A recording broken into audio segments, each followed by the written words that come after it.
الحمد لله الذي لا يبلغ مدحته القائلون ولا يحصي نعماءه العادون ولا يؤدي حقه المجتهدون الذي ليس لصفته حد محدود ولا نعت موجود ولا وقت معدود ولا أجل ممدود فطر الخلائق بقدرته ونشر الرياح برحمته الصلاة والسلام على الرسول المصدق المصطفى الأمجد المحمود الأحمد سيدنا ومولانا ومولى الكونين جد الحسن والحسين وعلي أبا القاسم محمد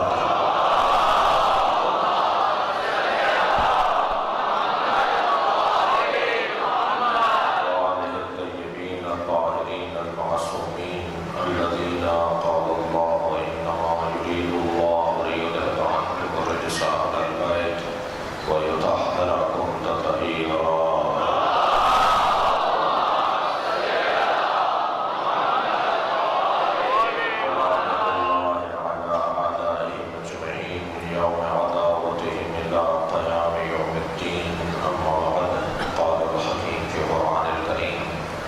بسم الله الرحمن الرحيم والذين آووا ونصروا أولئك هم المؤمنون حقا لهم مغفرة ورزق كريم صلوات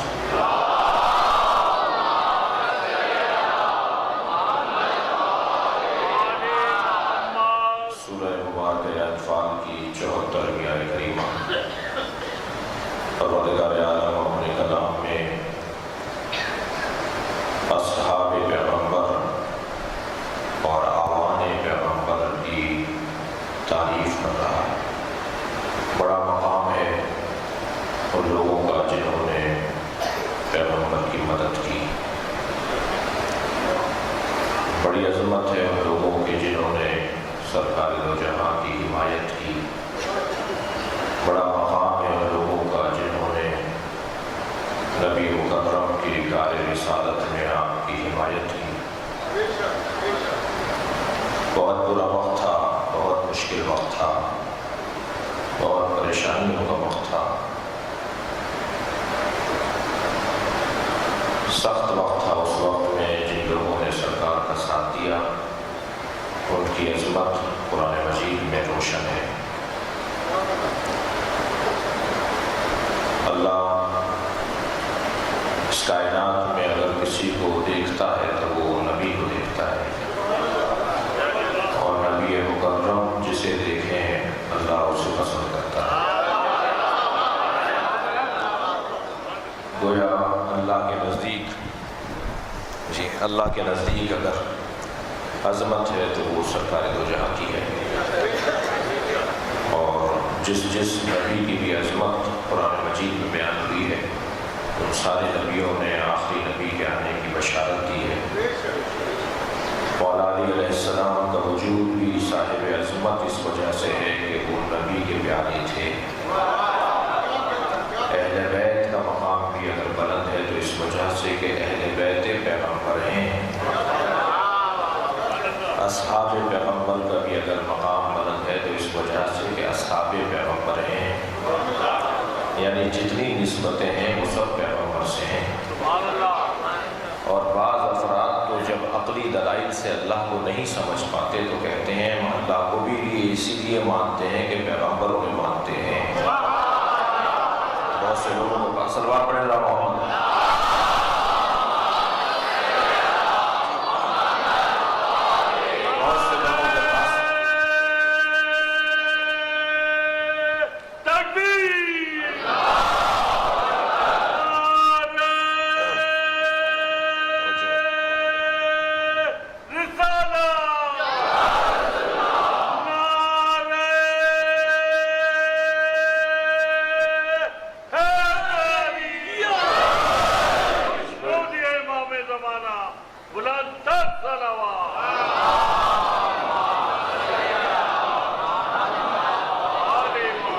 یہ بات واضح رہے میرے نوجوان ساتھیوں پر کہ اللہ کے وجود پر سب سے بڑی دلیل عقلی ہے. عقل اللہ کو سمجھاتی ہے. یہ عقل ہماری عقل یہ اللہ کو سمجھاتی ہے. اگر کوئی ہمارے پاس گواہی نہ ہو تو خود ہمارا وجود ہمارے اندر سے ایک پکار اللہ کی وحدانیت پر ہوتی ہے. اور اللہ کو سمجھنے کے لیے کسی اسکول یا مدرسے میں جانے کی ضرورت نہیں ہے. اللہ کو سمجھنے کے لیے فطرت کو سالم رکھنے کی ضرورت ہے. اگر فطرت سالم ہے تو اللہ کا وجود سمجھ میں آئے گا. یہ بھی ضروری نہیں ہے کوئی پروفیسر ہو, کوئی ڈاکٹر ہو, کوئی عالم ہو, کوئی مجتہد ہو تو وہ اللہ کو اچھا سمجھتا ہے, وہ اللہ کو زیادہ سمجھتا ہے. اللہ کو ماننے کے لیے پیدائشی طور پر سالم ہونا ضروری ہے. سرکار دو جہاں نے ایک خاتون کو دیکھا جو چرخہ کاٹ رہی تھی. ایک صحابی نے سوال کیا, یا رسول اللہ کے وجود پر کوئی دلیل ہے؟ حضرت نے فرمایا اس عورت سے پوچھو. جب اس عورت سے پوچھا گیا کہ اللہ بھی ہے یا نہیں تو اس نے وہ دستہ جو اس کا کام کا اس چرخ کا جو دستہ تھا اس کو چھوڑ دیا. وہ پہیہ چلتے چلتے آہستہ ہونے لگا اور ایک وقت آیا کہ وہ رک گیا. تو کہنے لگی کہ یہی دلیل ہے. دوسرے والے نے پوچھا کہ کیسے یہ دلیل ہے؟ کہنے لگی اتنا سا پہیہ بغیر چلانے والے کے نہیں چل سکتا تو یہ ساری کائنات کیسے چلے؟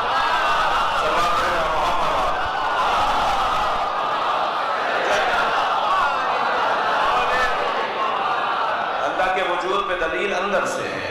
اللہ نے ہمارے اندر اپنی نشانیوں کو قرار دیا. سنوریہم آیاتنا فی الآفاق وفی انفسہم حتی یتبین لہم انہ الحق.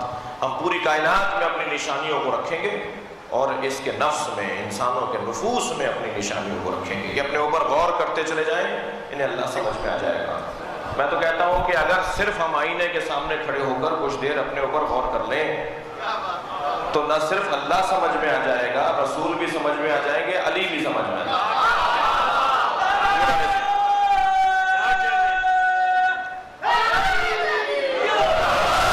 پورا نظام ہدایت ہمارے وجود کے اندر اللہ نے رکھا ہے. بہت زیادہ دور جانے کی ان بچوں اور جوانوں کو ضرورت نہیں ہے. آج مستشرقین کا دباؤ ہے, مستشرقین کی طرف سے سوالات کی بھرمار ہے, شبہات کی الغار ہے اور طرح طرح کی باتیں ذہنوں میں ڈالی جا رہی ہیں. میں کہتا ہوں کہ سارے سال مستشرقین مغربین سارے سال مستشرقین مغربین, توجہ ہے, یہودیین وہابیین کچھ بھی کہتے رہے, یہ 10 دن کے اندر ایسا نصاب مل جاتا ہے کہ پھر یہ جوان کہیں جانے والا نہیں ہے. ایک صلوات پڑھے محمد والے.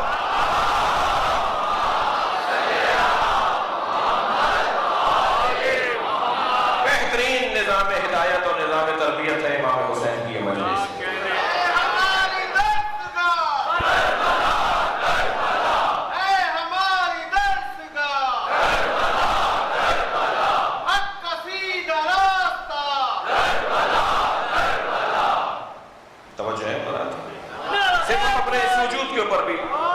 اگر صرف اس وجود کے اوپر ہم غور کریں تو ہمیں اللہ کا پتہ بھی یہاں سے ملے گا.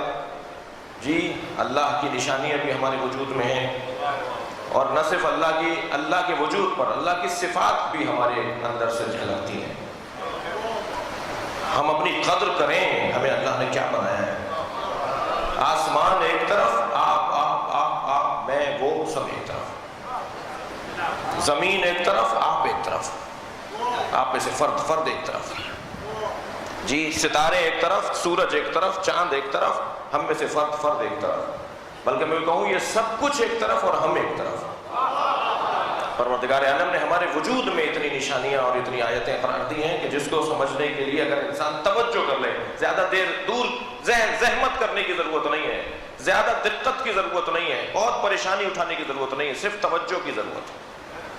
اگر توجہ ہو جائے تو خود بخود رستہ کھلتا چلا جائے گا. بے توجہی کا شکار افراد تو عزیزان گرامی سامنے کی چیز کو بھی نہیں سمجھتے نا. جو بے توجہی کا شکار لوگ ہوتے ہیں وہ سامنے کی چیز بھی نہیں سمجھتے. گھڑی بیچنے والے کی دکان پہ جا کے آپ دیکھیے اسے خود کو گھڑی ٹائم کا پتہ نہیں ہوگا. آئینے بیچنے والے کے خود کے بال بگڑے ہوئے ہوتے ہیں. ساری دنیا کو آئینہ بیچ رہا ہے کہ وہ اپنا چہرہ صحیح رکھے اور خود اس کا حال خراب ہے. تو یہ ضروری نہیں ہے کہ جس کے پاس نعمتیں ہوں وہ توجہ بھی رکھتا ہو. کمال انسان کا یہ ہے کہ نعمتوں کے ہوتے ہوئے توجہ بھی رکھتا ہو. ہم اگر اپنے وجود پر تھوڑا سا غور کر لیں تو ہمارے اس چہرے کے اندر اللہ نے بہت ساری نشانیاں رکھی ہیں. بہت ساری نشانیاں پروردگار عالم نے صرف اس چہرے کے اندر رکھی ہیں. جی آپ غور فرما رہے ہیں. ہمارا بہت ساری باتیں ہیں, میں توحید کا موضوع میرا نہیں ہے, ورنہ اس موضوع پہ بہت اچھا بولنے کی شاید صلاحیت رکھتا ہوں. عزیزان گرامی, صرف ایک مثال دے کر گزر رہا ہوں, یعنی نتیجہ دے رہا ہوں. بہت ساری مثالوں کے بعد ایک نتیجہ دے رہا ہوں, اور نتیجہ یہ ہے کہ ہمارا بدن جب تھک جاتا ہے تو یہ سو جاتا ہے. سو جاتا ہے تو کیا چیزیں سوتی ہیں؟ لامسہ, ذائقہ, شامہ, باصرہ, سامعہ. جی یہ 5 چیزیں جو ہمارے بدن کے اندر جی حواس خمسہ کے طور پر یاد کی جاتی ہیں, ان 5 کے ذریعے سے ہی مرکز تک پیغام جاتا ہے. مرکز بھی ان 5 کے ذریعے سے حکم صادر کرتا ہے. یہ بحث اتنی طویل ہے, صرف ایک اشارہ دے دیا ہے. 5 حواس خمسہ کے ذریعے سے پوری دنیا سے اس پیغام لیتا ہے, مرکز کو روانہ کرتا ہے, مرکز اس کا جواب دیتا ہے. یہاں ایک مرتبہ چوکھٹ پہ سر لگا, پیر میں ٹھوکر لگی, فوراً پیغام گیا کہ یہاں کوئی ایسی چیز ہے کہ جو گرانے کی ہے اور گرنے کی ہے. اندر سے ایک حکم آیا کہ اپنے آپ کو بچاؤ. دیکھ کہیں اور رہے تھے, ہاتھ ان کا کسی جلتی ہوئی چیز پہ لگا, کسی جلتی ہوئی دیگچی پہ لگا, تو ایک مرتبہ فوراً اندر سے آواز آئی اپنا ہاتھ ہٹاؤ. یہ کتنی تیزی سے پیغام گیا اور کتنی تیزی سے پیغام آیا. اللہ کے حاضر و ناظر ہونے کی دلیل ہے یا نہیں؟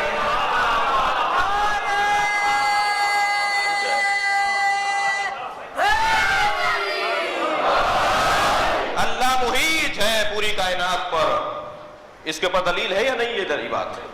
اللہ پوری کائنات کے اوپر محیط ہے. اس اپنے وجود کے اوپر اگر ہم غور کر لیں عزیزان گرامی تو ہمیں بہت کچھ نشانیاں دکھائی دیتی ہیں. یہ 5 چیزیں, میں نے ایک بات کی اسے مکمل کروں, یہ 5 چیزیں حواس خمسہ تھک جانے پر سو جاتے ہیں. جی اور نیند کو بھی اللہ نے نعمتوں میں شمار کیا ہے. جی نیند کو اللہ نے نعمتوں میں سے شمار کیا ہے. آنکھیں دیکھنا چھوڑ دیتی ہیں, لمس کرنے کی صلاحیت نہیں رہتی, شامہ خوشبو بدبو کا کوئی اس دوران میں کوئی پتہ نہیں چلتا, ذائقے کے بارے میں کچھ نہیں معلوم ہوتا. جی البتہ ان 5 میں سب سے آخر میں جو چیز کام کرنا چھوڑتی ہے, توجہ چاہوں گا, ان 5 سوتے ہوئے انسان کی ان 5 چیزوں میں جو سب سے آخر میں کام کرنا چھوڑتی ہے صلاحیت, وہ ہے سماعت. سننے کی صلاحیت جو ہے وہ سب سے آخر میں کام چھوڑتی ہے. بہت ساری چیزیں کام چھوڑتے چھوڑتے یہاں تک کہ سب سے آخر میں سننے, معلوم ہو آپ سو رہے ہیں مگر آپ کے ارد گرد کو جو باتیں ہو رہی ہیں آپ کو اس کا اندازہ ہے. بعد میں آپ نے بتایا آپ سمجھ رہے تھے ہم سو رہے ہیں, ہم تو سن رہے تھے, دیکھ تو نہیں رہے تھے نا. یہ سننے والی صلاحیت جو ہے سب سے آخر میں جاتی ہے. اللہ کا عجیب نظام ہے. اس سننے کی صلاحیت میں اتنا اس نے جی دم اور طاقت رکھی ہے کہ ماں کے شکم میں بھی پہلے سنتا ہے, دنیا میں سو جانے کے بعد بھی سنتا رہتا ہے. اور اس کے سننے کی صلاحیت کس درجے پر ہے کہ یہ قبر میں بھی لیٹ جاتا ہے تو ہم کہتے ہیں اسمع افہم, سن اور سمجھ, صلوات پڑھے محمد والا.